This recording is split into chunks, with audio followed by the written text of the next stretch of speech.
กับช่อง YouTube บ่าวชายคำชาแนลตอนแรงพี่น้องกินมังมี่ซุกพี่น้องเพิ่นว่างัวบ่าวชายคำชาแนลกินมังมี่ซุกพี่น้องเอ้ยอันนี้แซ่บๆเพิ่นว่าพี่น้องปลาโทกินมังมี่ซุกพี่น้องเอาเข้าไปคนนี้ก็ดีเอาหัวจุ่มเข้าไปเลยเนาะเรียบร้อยเพิ่นว่าเรียบร้อยเพิ่นว่าพี่น้องหัวจุ่มเข้าไปแบบงามๆเลยพี่น้องเอ้ยกินสิแหละพี่น้องเอ้ยงัวก็ได้เนาะแซ่บๆพี่น้องกินมังมี่ซุกงัวบ่าวชายคำชาแนลพี่น้องเอ้ยเอาชนกันเห็นยังเอาอันนี้พี่น้องงัวบ่าวชายคำชาแนลพี่น้องเอ้ยผักช่องเลยเด้อพี่น้องเอากินปั้นให้หมูกินแน่เนาะปั้นให้หมูกินแน่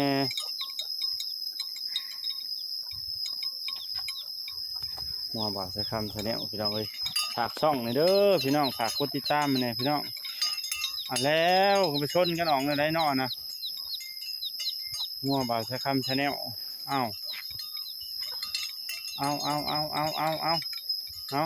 ญาติกันกินอีกกินแต่แม่กินได้ไหมกินแซ่บๆเพื่อนว่าพี่น้องเลย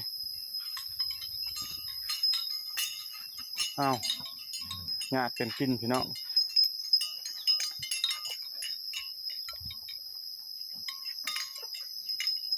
ญาติกันกินหมังมี่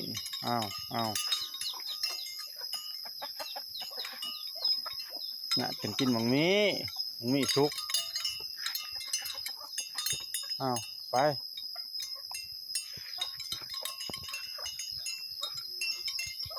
งัวบ่าวชายคำชาแนลพี่น้องเลย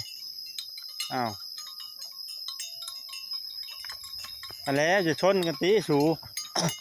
เอาให้หมูกินน้ำแน่นี่ก็ดีโธ่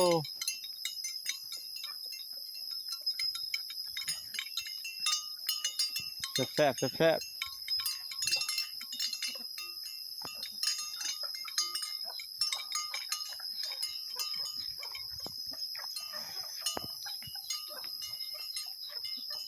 พี่น้องญาติกันไปกินแล้วบ้านนี้พี่น้องเลยพูดญาติกันไปกินแล้วเนาะ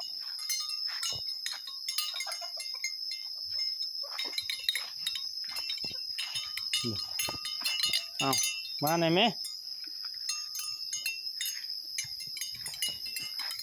ญาติกันกินพี่น้องเลยโธ่แซ่บเนาะญาติกันกินเลยค่ะแซ่บเนาะ